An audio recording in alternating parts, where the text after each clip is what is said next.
Welcome back to Pesky Passages, where we are about to read the Bible. This is the companion read-along episode to my The Bible is Inspired post, where we will be taking a look at all of the David versus Goliath versus Elhanan passages in their context. If you haven't seen why this problem is a passage, go back, check out the previous video, and then come join us hereafter. I will warn you, the David versus Goliath story is a bit long, so buckle in for this one. We'll start with 1 Samuel 17, 1 through 51. Now the Philistines gathered their armies for battle. They were gathered at Soco, which belongs to Judah, and encamped between Soco and Azekah, in Ephes Dammim.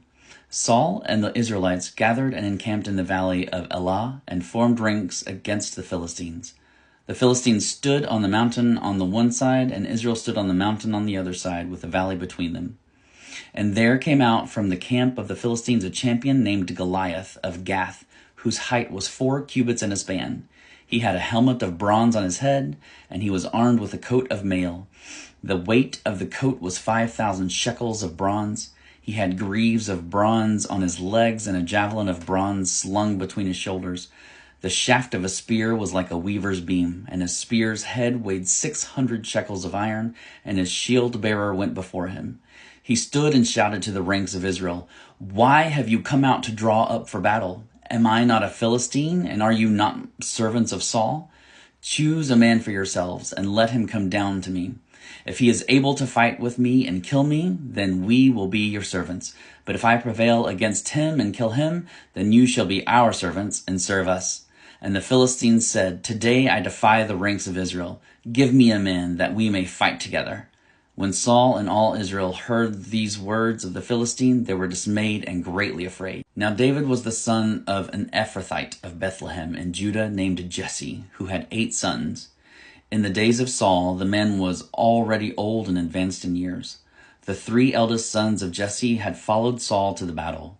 The names of his 3 sons who went to the battle were Eliab, the firstborn, and next to him Abinadab, and the third Shammah. David was the youngest. The 3 eldest followed Saul, but David went back and forth from Saul to feed his father's sheep at Bethlehem. For 40 days the Philistine came forward and took his stand morning and evening. Jesse said to his son David, "Take for your brothers an ephah of this parched grain and these 10 loaves, and carry them quickly to the camp for your brothers. Also take these 10 cheeses to the commander of their 1,000. See how your brothers fare, and bring some token from them." Now Saul and they and all the men of Israel were in the valley of Elah, fighting with the Philistines. David rose early in the morning, left the sheep with the keeper, took the provisions, and went as Jesse had commanded him. He came to the encampment as the army was going forth to the battle line, shouting the war cry. Israel and the Philistines drew up for battle, army against army. David left the things in charge of the keeper of the baggage, ran to the ranks, and went and greeted his brothers. As he talked with them, the champion, the Philistine of Gath, Goliath by name, came up out of the ranks of the Philistines and spoke the same words as before. And David heard him. All the Israelites, when they saw the man, fled from him and were very much afraid. The Israelites said, "Have you seen this man who has come up? Surely he has come up to defy Israel. The king will greatly enrich the man who kills him, and will give him his daughter and make his family free in Israel." David said to the man who stood by him, "What shall be done for the man who kills the Philistine and takes away the reproach from Israel? For who is this uncircumcised Philistine, that he should defy the armies of the living God?" The people answered him in the same way, "So shall it be done for the man who kills him."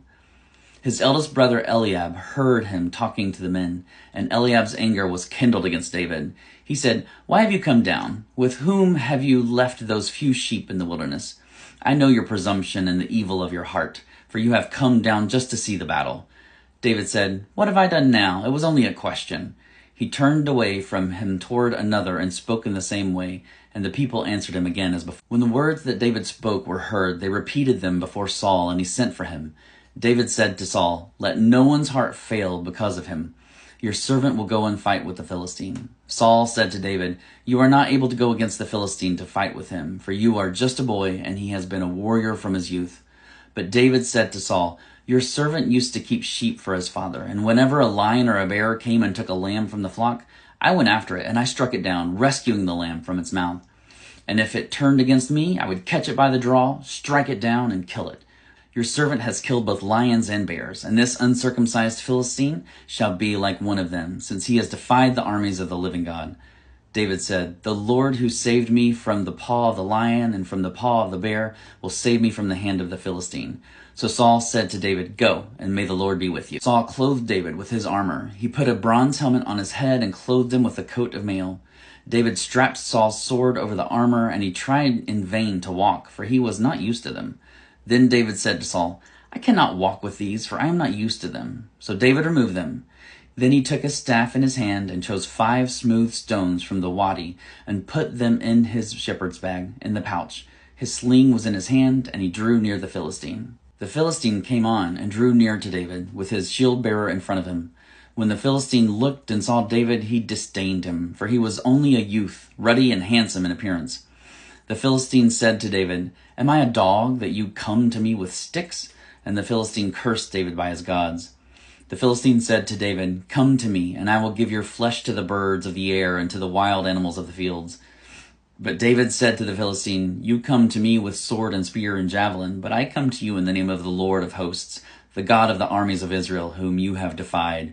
This very day the Lord will deliver you into my hand, and I will strike you down and cut off your head, and I will give the dead bodies of the Philistine army this very day to the birds of the air and to the wild animals of the earth, so that all the earth may know that there is a God in Israel, and that all this assembly may know that the Lord does not save by sword and spear, for the battle is the Lord's, and he will give you into our hand."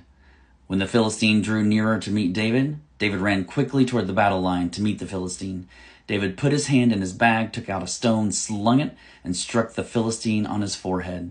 The stone sank into his forehead, and he fell face down on the ground. So David prevailed over the Philistine with a sling and a stone, striking down the Philistine and killing him. There was no sword in David's hand. Then David ran and stood over the Philistine. He grasped his sword, drew it out of its sheath, and killed him. Then he cut off his head with it. When the Philistines saw that their champion was dead, they fled. In 2 Samuel 21:15-22, we read of Elhanan. The Philistines went to war again with Israel, and David went down together with his servants. They fought against the Philistines, and David grew weary. Ishbi-Benob, one of the descendants of the giants, whose spear weighed 300 shekels of bronze, and who was fitted out with new weapons, said he would kill David. But Abishai, son of Zeruiah, came to his aid and attacked the Philistine and killed him. Then David's men swore to him, "You shall not go out with us to battle any longer, so that you do not quench the lamp of Israel." After this, a battle took place with the Philistines at Gob. Then Sibbecai, the Hushathite, killed Saph, who was one of the descendants of the giants. Then there was another battle with the Philistines at Gob, and Elhanan, son of Jer-Oregim, the Bethlehemite, killed Goliath the Gittite, the shaft of whose spear was like a weaver's beam. There was again war at Gath, where there was a man of great size who had 6 fingers on each hand and 6 toes on each foot, 24 in number. He too was descended from the giants. When he taunted Israel, Jonathan, son of David's brother Shimei, killed him. These 4 were descended from the giants in Gath. They fell by the hands of David and his servants. And finally, 1 Chronicles 20:4-8. After this, war broke out with the Philistines at Gezer. Then Sibbecai, the Hushathite, killed Sippai, who was one of the descendants of the giants, and the Philistines were subdued. Again there was war with the Philistines, and Elhanan, son of Jair, killed Lachmi, the brother of Goliath the Gittite, the shaft of whose spear was like a weaver's beam. Again there was war with Gath, where there was a man of great size who had 6 fingers on each hand and 6 toes on each foot, 24 in number. He also was descended from the giants. When he taunted Israel, Jonathan, son of Shimei, David's brother, killed him. These were descended from the giants in Gath. They fell by the hand of David and his servants.